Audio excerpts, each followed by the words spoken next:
గత వారం రోజులుగా టోటల్ ఇంటర్నెట్ మొత్తం కూడా షేక్ అయిపోతుంది. ఎక్కడ చూసినా, ఎటు చూసినా అందరూ మాట్లాడుతున్న ఒకే ఒక topic Epstein files, Epstein files, Epstein files. అది కూడా ఈ ఫిబ్రవరిలో పర్టికులర్ గా రిలీజ్ అయిన ఎప్స్టీన్ ఫైల్స్ కోసం.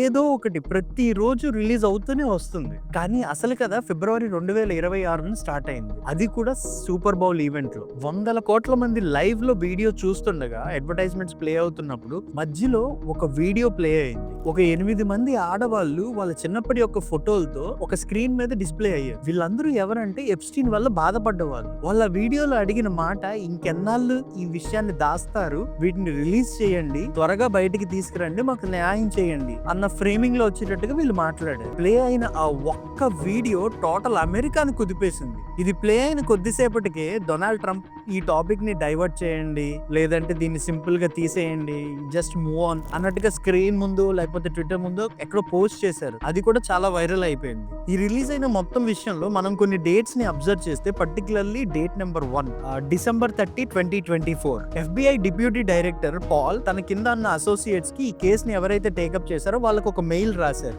నిజంగానే బయట మాట్లాడుకుంటున్నట్టు ఏదైనా క్లయింట్ లిస్ట్ కానీ క్లయింట్ డేటా కానీ ఏమన్నా దొరికిందా అని. The very next day December 31, 2024 ఇది సెకండ్ డేట్. ఆ రోజున ఆ కేసు మీద పనిచేస్తున్న ఏజెంట్ వాళ్ళకి మొత్తం అంతా సెర్చ్ చేశారు, ఎటువంటి డేటా దొరకలేదని ఒక రిప్లై మెయిల్ అనేది డిప్యూటీ డైరెక్టర్ FBI కి పంపించడం అనేది జరిగింది.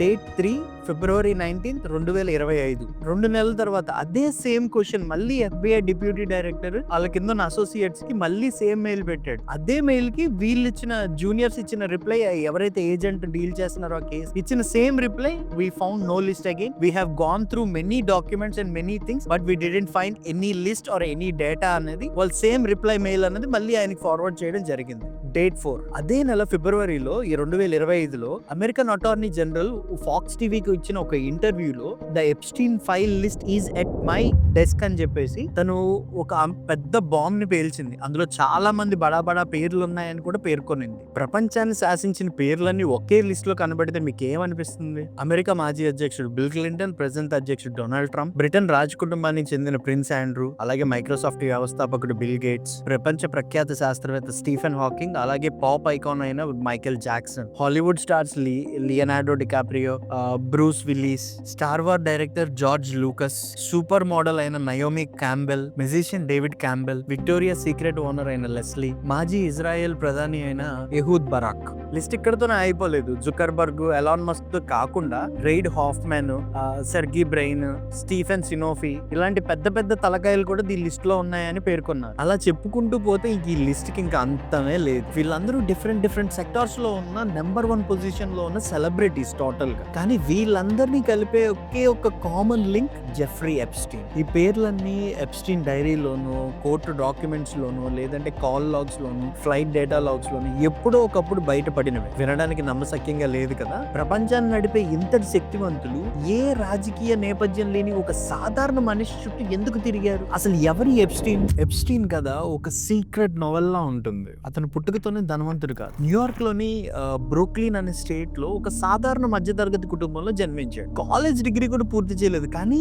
డాల్టన్ స్కూల్ అనే ఎలైట్ స్కూల్లో ఫిజిక్స్ టీచర్ గా జాబ్ సంపాదించాడు. ఆ school head master Donald bar. Donald bar కు ఒక ప్రత్యేకమైన అలవాటు ఉండేది. సర్టిఫికేట్ల కన్నా తెలివితేటల పైన ఎక్కువ నమ్మకం. బహుశా అదే నమ్మకంతో డిగ్రీ లేని ఎప్స్టీన్ తన మాటలతో, తన ఆత్మవిశ్వాసంతో అక్కడ అడుగు పెట్టాడు. అక్కడే ఎప్స్టీన్ జీవితానికి ఒక టర్నింగ్ పాయింట్ వచ్చింది. ఆ స్కూల్లో చదివే ఒక స్టూడెంట్ తండ్రి ద్వారా వాల్ స్ట్రీట్ లోని బేర్ స్టైన్స్ అనే ఒక బ్యాంక్ లో ఎప్స్టీన్ కి జాబ్ దొరికింది. వాల్ స్ట్రీట్ డబ్బుకి, పవర్ కి అసలైన అడ్రస్. అక్కడ ఎప్స్టీన్ తన నెంబర్ గేమ్ తో, మార్కెట్ అంచనాలు అందరినీ ఆశ్చర్యపరిచాడు. పెద్ద పెద్ద ఇన్వెస్టర్లను ఆశ్చర్యపరచడంతో కొన్నాళ్ళకి తన ఓన్ మేనేజ్మెంట్, ఫైనాన్షియల్ మేనేజ్మెంట్ కంపెనీని స్థాపించాడు. ఇక్కడి నుంచే అసలు కథ మొదలైంది. ఎప్స్టీన్ క్లయింట్స్ సాధారణ మిలియనీర్స్ కాదు, ప్రపంచ బిలియనీర్లు, రాజకీయ నాయకులు, టెక్ టైకూన్స్. వీళ్ళందరి యొక్క మనీని ఆపరేట్ చేసి పెట్టుబడులుగా మార్చి దాని నుంచి లాభం తీసుకురావడం అనేది ఎప్స్టీన్ యొక్క మెయిన్ పని. కానీ ఇక్కడే ఒక పెద్ద ప్రశ్న, అసలు ఎప్స్టీన్ దగ్గర ఎంత డబ్బు ఉంది? అసలు ఈ డబ్బు ఎక్కడి నుంచి వచ్చింది? ఈ ప్రశ్నకి మాత్రం ఎవరి దగ్గర సమాధానం లేదు. ఎప్స్టీన్ ఎప్పుడు తన ఆర్థిక వ్యవహారాలన్నీ కూడా సీక్రెట్ గానే ఉంచేవాడు. అదే రహస్యం అతని చుట్టూ ఒక మాయాజాలాన్ని సృష్టించింది. ఫైనాన్షియల్ విజర్డ్ అనే ఒక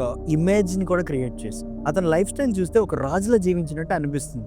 న్యూయార్క్ లో అత్యంత ఖరీదైన మ్యాన్షన్, ప్యారిస్ లో అపార్ట్మెంట్, ఫ్లోరిడాలో వేల ఎకరాల భూమి, న్యూ మెక్సికోలో విలాసవంతమైన బంగ్లా. కానీ వీటన్నిటికంటే ముఖ్యంగా కరేబియన్ లోని లిటిల్ సెయింట్ జేమ్స్ అనే ఓన్ ఐలాండ్ అంటే చట్టాలకు దూరంగా తనకు నచ్చినట్టుగా తనకి నచ్చిన నియమాలతో తన సామ్రాజ్యాన్ని నడిపించే అవకాశం. అతని ప్రైవేట్ జెట్ అయిన లొలిటా ఎక్స్ప్రెస్ అనే పేరుతోనే భయానకంగా మారింది. పైకి చూస్తే ఎప్స్టీన్ ఒక గొప్ప బిజినెస్ మ్యాన్, కానీ లోపల మాత్రం ఒక చీకటి సామ్రాజ్యం. నార్మల్ గా ఎవరైనా ఎప్స్టీన్ కోసం కానీ ఎప్స్టీన్ ఫైల్స్ కోసం కానీ డిస్కస్ చేసినా మాట్లాడినా కేవలం ఆ యొక్క ఐలాండ్ దగ్గర గురించే మనం మాట్లాడతాం. కానీ దానికన్నా డేంజరస్ పార్ట్ ఏదైతే ఉందో అది న్యూ మెక్సికోలో ఉంది. 10,000 ఎకరాల్లో మధ్యలో ఒక మ్యాన్షన్ లో ఉంది. అదే జోరో లాంచ్. ఇది మామూలుగా మనం చూసిన ఎప్స్టీన్ ఫైల్స్ లో చూసిన ఆ యొక్క ఐలాండ్ కన్నా చాలా పెద్దది. ఈ మ్యాన్షన్ లో ఇంచుమించు ఉన్న ప్రతి రూమ్ కి, ప్రతి దగ్గర, ప్రతి కార్నర్ లోను సీసీ కెమెరాలు, ఈవెన్ బాత్రూమ్ లో కూడా ఫిట్ చేసి ఉన్నాయి. ఎప్స్టీన్ యొక్క అసలు నేరం మైనర్ అమ్మాయిల యొక్క లైంగిక దోపిడీ. పేద కుటుంబాల నుంచి కాలేజ్, స్కూల్ చదువుతున్న చిన్న అమ్మాయిలను టార్గెట్ చేసేవాడు. మసాజ్ చేస్తే గంటకి డబ్బు అనే ముసుగులో తన ఉచ్చులోకి లాగేవాడు. ఈ మొత్తం వ్యవస్థలో అతని యొక్క కుడి భుజం గ్లీసన్ మ్యాక్స్వెల్ ఒక హై సొసైటీ లేడీగా వాళ్ళందరికీ ఒక భరోసా ఇచ్చి గ్రూమింగ్ చేసి నీట్ గా తయారు చేయించారు. ఇదే ట్రాప్ ఈ అమ్మాయిలను న్యూయార్క్, ఫ్లోరిడా ఇళ్ళకే కాదు తన యొక్క బోన్ ఐలాండ్ కూడా తరలించాము. బయటకు స్వర్గంలో కనిపించే ఆ దీవి లోపల మాత్రం ఒక జైల్లో ఉండే. ఫోన్లు, పాస్పోర్ట్లు లాగేసుకొని పారిపోవడానికి కూడా మార్గం లేకుండా చేసి ఆ నరకం మాటల్లో చెప్పలేము. ప్రపంచంలో ఉన్న శక్తివంతులందరికీ ఆ దీవి ఒక వెకేషన్ స్పాట్ అయితే ఎప్స్టీన్ కు మాత్రం అది ఒక బ్లాక్ మెయిల్ ఫ్యాక్టరీ. ప్రతి గదిలో సీక్రెట్ కెమెరా, ప్రతి తప్పును రికార్డ్ చేస్తుంది. ఎందుకు అంటే అదే తన రక్షణ కావచ్చు. హ్యూమన్ హెరాస్మెంట్ అవి మాత్రమే కాదు, తవ్వే కొద్దీ వస్తూనే ఉన్నాయి.